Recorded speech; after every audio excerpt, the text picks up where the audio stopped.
Welcome back, guys. It's the Tightwaddiy, and today we're working on a Kenmore 70 series. This is a direct drive washing machine, and a lot of them function the same way. But as you can see, we have a load of clothes in here. It is full of water. It finished the regular agitation cycle, and when it went to rinse, it completely stopped. Now, I have another video I'm going to link in the top right corner right now that shows how to replace the lid switch, which is sometimes the issue. But today, I think mine is something different. So I'm going to close the lid to engage that lid switch, and I'm going to pull this out. And you'll hear that there's some clicking noises coming from this dowel right here. One way I can tell it's not the lid switch is when I open the lid, it stops.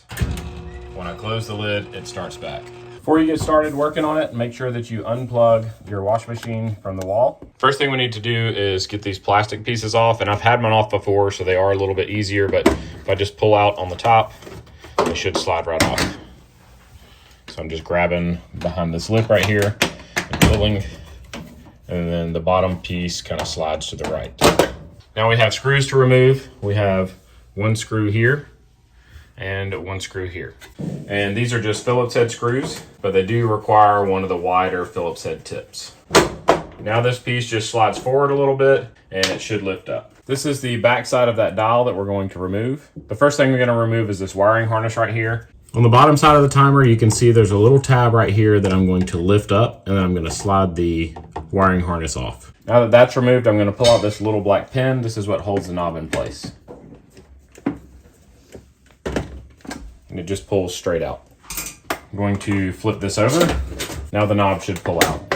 Now that you have the knob off, you can pop these little clips and pull off this vanity part. Just carefully push them in, and then this piece should come off as well. The reason why you need to remove that vanity plate is there is one screw right here holding the controls in place. This was a 3/16 nut driver that I used to remove that little screw. Now we're going to flip this back up. Now I should be able to lift this tab and shift the whole thing to the left, and then it comes right out. This tab is really the only thing holding it in, and then these clips are the twist out clips. It's going to be a few days before I can get the replacement part, so I went ahead and pulled the clothes out of the dryer, and I need to get this water out of here. It's been sitting here for 3 days and it's starting to smell a little bit swampy.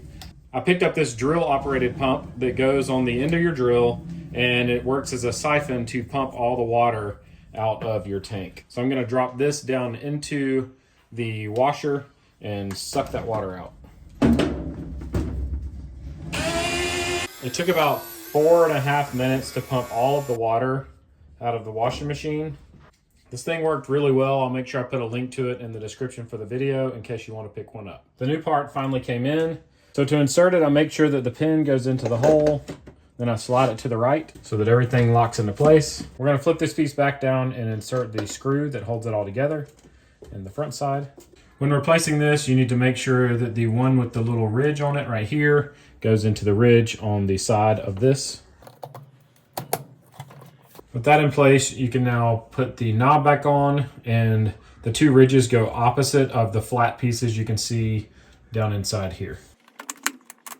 Don't forget to reinstall the wiring harness and make sure it's firmly clipped into place.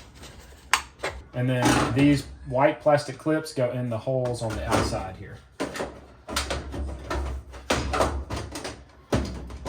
whole thing should slide backwards. And then you need to replace your screws on each side. With all of that in place, I'm going to plug it back in, and then we'll test out the function. The moment of truth, select your cycle. And we're filling. For my first load, I'm going to run one of these washing machine cleaner tablets from Active. I'll make sure I put those linked in the description. But we try to run these about once a month, and it just cleans out the drum of your washing machine. It's just a tablet that you throw in and run a load. I want to do this because this water's been sitting in here for a full week, and I poured bleach in it, so I need to make sure all that old water is flushed out.